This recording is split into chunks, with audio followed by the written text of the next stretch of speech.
Although the Gatling gun, which was a forerunner of the machine gun, was used by Union forces during the American Civil War, most infantry attacks were against muzzle-loaded rifles and artillery. That was bad enough, but fast forward 50 years, and infantry weapons had been developed that massively increased rate of fire and accuracy.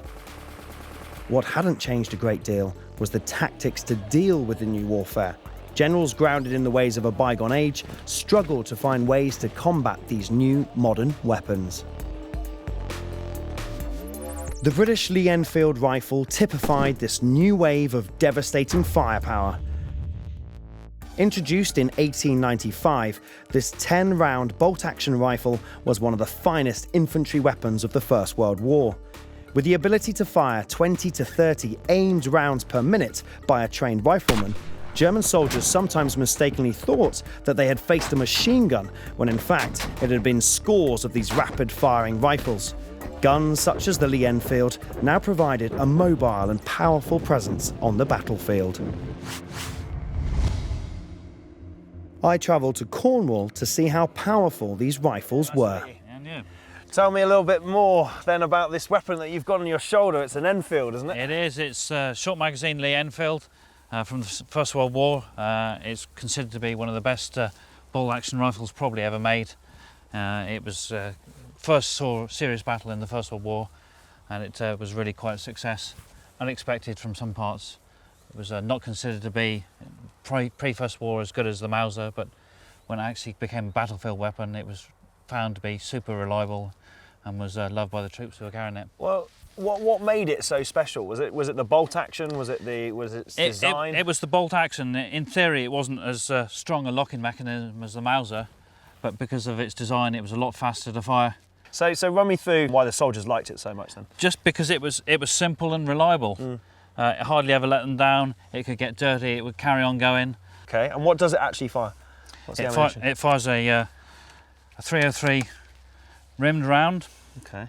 In a 10-round magazine. Okay. 10 rounds. A trained marksman would be expected to fire 20 aim rounds in a minute. That's quite quick, isn't it? They fire 2 magazine fulls in a minute. That's quite quick. It is. And how old's this one? You can see from the plate. It was. Oh, look at that. Yeah, 1913. Yeah, made by Birmingham Small Arms in 1913. Birmingham Small Arms, look at that. And it's got the stamp on it and everything. It is, yeah. Oh. Okay, well, I'm looking forward to seeing you put some rounds in it. And, yes. And can we fire some off? Can we shoot? Yeah, we'll put a few rounds through it and we'll see what it does. Yeah, brilliant.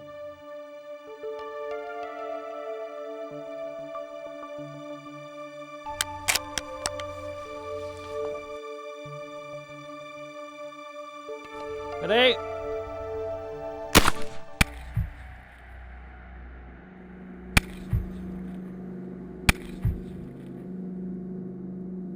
Oh, look at this, Ian. That's from the front.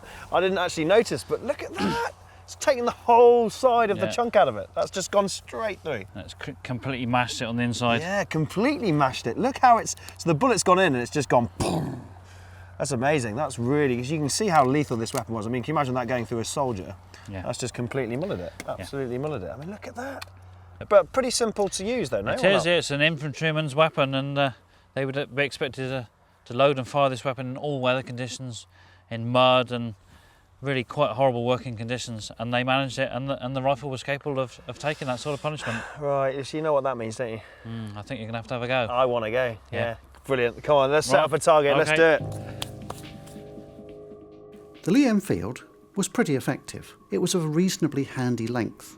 It was also fairly swift to fire. Glasses on. Glasses on. You might like those. Yes, please. I didn't get these before. Okay. And like I say, it's fairly easy to cycle. You can keep it on your shoulder.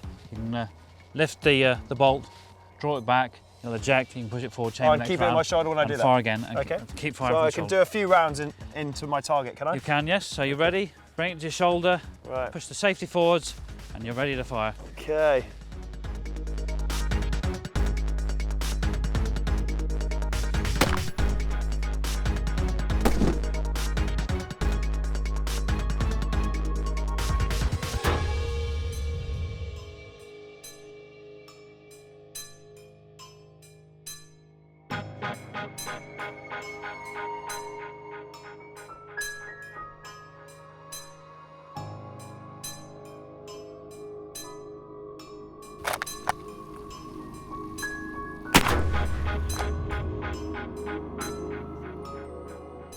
The Lee Enfield was certainly a valuable weapon for the British soldier, but in such a long and drawn-out campaign of trench warfare, strategy would be the ultimate victor. Eventually, one side would need to make a decisive move in order to break the deadlock.